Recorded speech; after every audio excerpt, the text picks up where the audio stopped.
J&J rapidly tested its baby powder after asbestos finding, and the results were complicated. Some findings of asbestos in Johnson's baby powder were attributed to contamination in the testing room, lab reports say. The FDA found traces of asbestos in Johnson's baby powder earlier this year, prompting Johnson & Johnson to voluntarily recall 33,000 bottles of the product, do its own testing and conclude that the product is asbestos-free. Johnson & Johnson rushed to test its famous baby powder last month, after the U.S. Food and Drug Administration found asbestos in a bottle of triggered a recall. The company announced 11 days later that independent testing had found no trace of the contaminant. But J&J's push for a rapid turnaround contributed to results that were more complicated. A review of lab reports released by the company shows. A Pennsylvania lab hired by J&J deviated from its normal process to meet J&J's timetable, adding a testing room normally used to analyze gunshots residue in crime investigations, according to letters J&J received from the testing company and released. Initially, the lab found trace amounts of asbestos in some samples of Johnson's baby powder, but later determined that the second room was contaminated by an air conditioning unit, according to the letters. Repeat tests in the lab's normal testing room found no asbestos. A second lab that J&J hired in Georgia told the company its preliminary testing found no asbestos. It hadn't completed its test when J&J announced on October 29 that no traces of asbestos were found. A letter from the lab shows. J&J said it is continuing to investigate, including with ongoing sample testing, and will provide an update in due course. J&J rapid response challenging the FDA's findings reflects how important Johnson's baby powder is to the New Brunswick N.J. healthcare conglomerate. Baby powder generates less than 1% of total sales, but because the product is well known, the FDA's asbestos finding represents a threat to J&J's reputation for quality. At the same time, J&J is defending lawsuits from nearly 100,000 plaintiffs over product safety and marketing, including 16,000 suits claiming its powder caused ovarian cancer in women who used it for feminine aging, and a rare cancer known as mesothelioma in people who inhalated it. J&J says its talcum powder is safe, asbestos-free, and doesn't cause cancer. Plaintiffs' lawyers have sent the FDA's powder finding to a federal judge, who is expected to decide in coming weeks whether there is enough evidence for a majority of the lawsuits to proceed. Given the serious questions raised by the FDA's test results, our investigations, of course, started and moved with speed and diligence, J&J said in a statement. We asked the labs to work as quickly as possible to reset those samples so we could better understand what FDA reported. This account is based on a review of lab reports and letters released by both the FDA and J&J, court documents in the talc litigation, and interviews with people involved in the testing and with independent testing experts.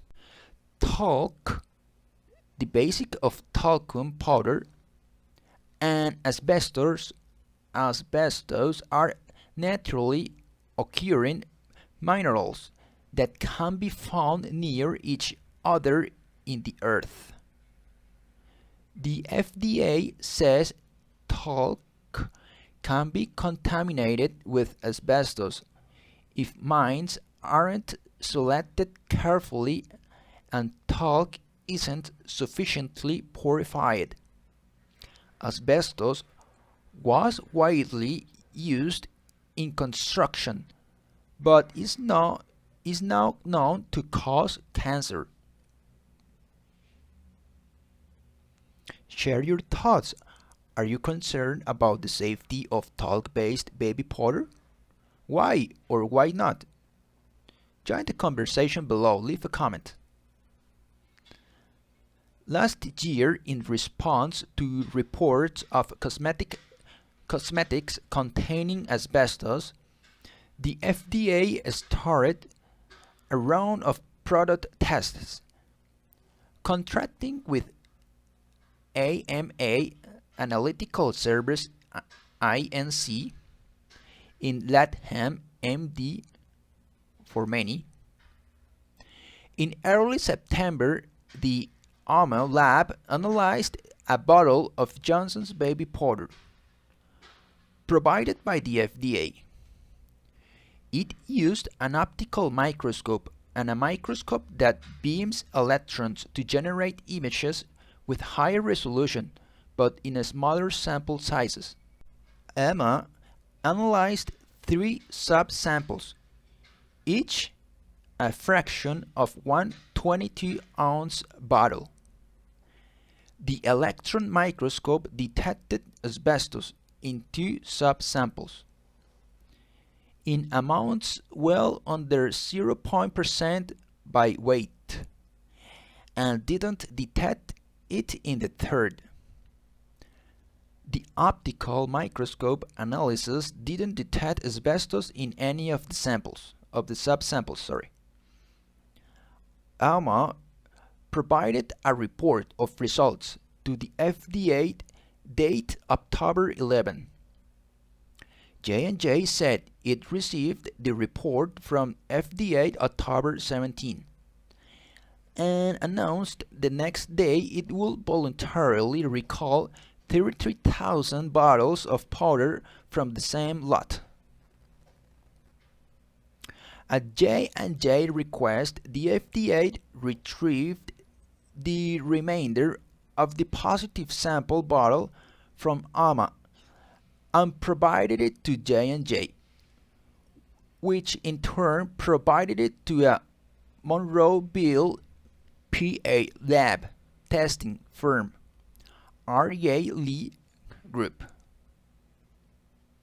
J&J also flew a separate sample of powder from the recalled lot and bags of milled talc that hadn't yet been made into a finished product to the Pittsburgh airport, where an R.J. Lee employee picked them up, according to an October 28 letter from the firm, which J&J posted online.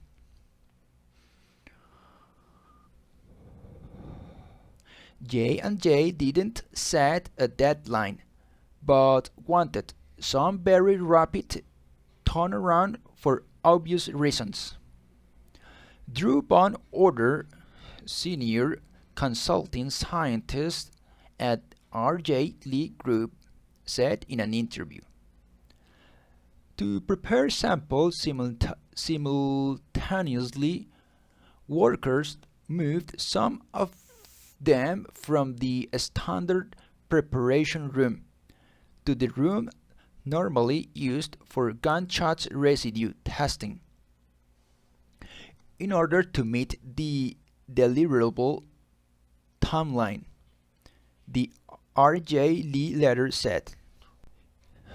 Using electron microscopes, R.J. Lee technicians found traces of asbestos in some samples from the recalled lot and the milled talc that had been prepared in the second room.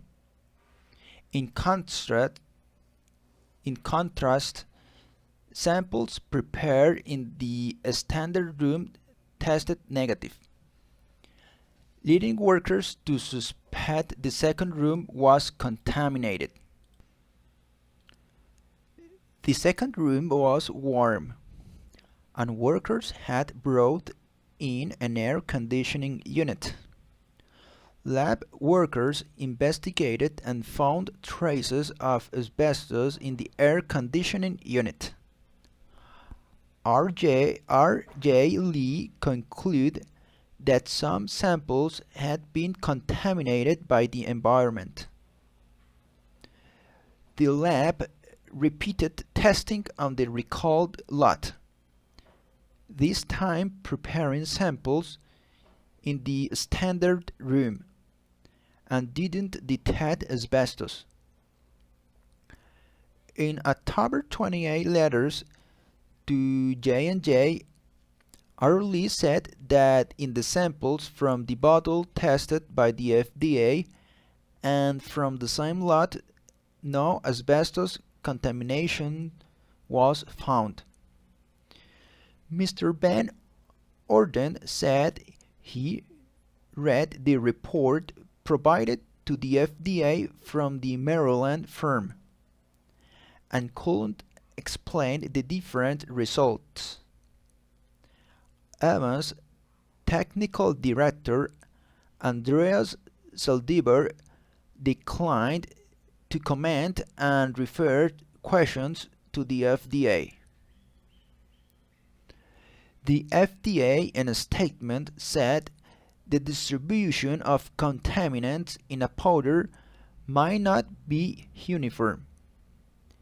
It also said testing of different samples, even from the same bottle, could yield different results. Frank Engelfeld, lab director of International Asbestos Testing Laboratories in Mount Laurel, NJ, who wasn't involved in the powder testing, said it is difficult to come to a conclusion about whether J&J's baby powder contains asbestos, because the FDA hired a lab, found a small amount, and the finding hasn't been replicated. You need more at-bats to really determine what the batting average is for this sample. J&J also sent samples to another lab, Bureau Veritas North America Inc. in Kennesaw. That lab sent a letter to J&J on October 27, saying no asbestos was detected in some of the samples using electron microscopy. The letter said testing was still underway and additional results were expected. J&J announced that its baby powder tested asbestos-free on October 29. The company said it released results because it had enough tests on the single bottle to have full confidence it did not contain asbestos. Bureau Veritas director didn't respond to the request for comment. Write to Peter Loftus at peter.loftus@wsj.com. Peter.loftus, I will spell it Loftus, at wsj.com. Thank you.